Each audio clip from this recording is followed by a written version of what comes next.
Mapinduzi tashiriki. Lazima tushiriki mapinduzi. Hayo mambo ya kinchi. Mambo ya serikali. Na tuko vizuri na serikali ya mapinduzi ya Zanzibar na serikali ya Jamhuri ya Muungano wa Tanzania. Tutashiriki. Lakini pia ni nafasi pia hata kwa wachezaji wale ambao wapate playing time kufanya nini? Kucheza. Sababu si unajua hata Uingereza kuna ile inaitwa nini? Kombe gani inaitwa gani? Carabao. Kwa hiyo mapinduzi pia inajenga pia watu hawajamuona Semfuko siku nyingi sana na Semfuko acheze. Kwa hiyo tutashiriki mapinduzi. Wala no doubt about it. Kwa hiyo kama buku kabisa hoteli Zanzibar tutashiriki. Umoja wa vilabu no comment. No comment. Kuna vitu tunavifanya lakini no comment. Kwa sababu tunataka kujua huyu umoja wa vilabu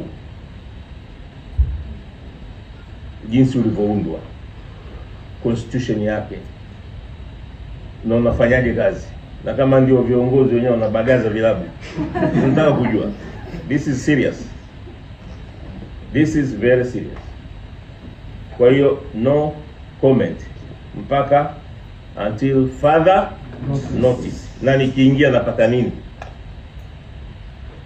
Sio kama unaelewa. Nikiingia napata nini? Kwa hiyo hatufanyi vitu kwa ushabiki. Wala tuko kwa ushabiki. Na angalia kuna hata klabu za Egypt ziko pale. Haziingia. Tunaingia kwa ajili ya nini na tunapata nini? Unajua kuna jambo ambalo labda ningependa kulizungumzia, naomba radhi mwenyekiti. Umoja huu kiini chake au chanzo chake, Simba walishiriki kwa 100%.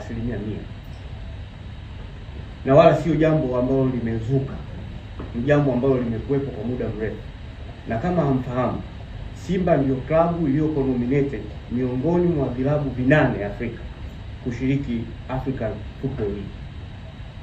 Na African Football League iliandaliwa na CAF kwa kushirikiana na FIFA ikiwa ni pilot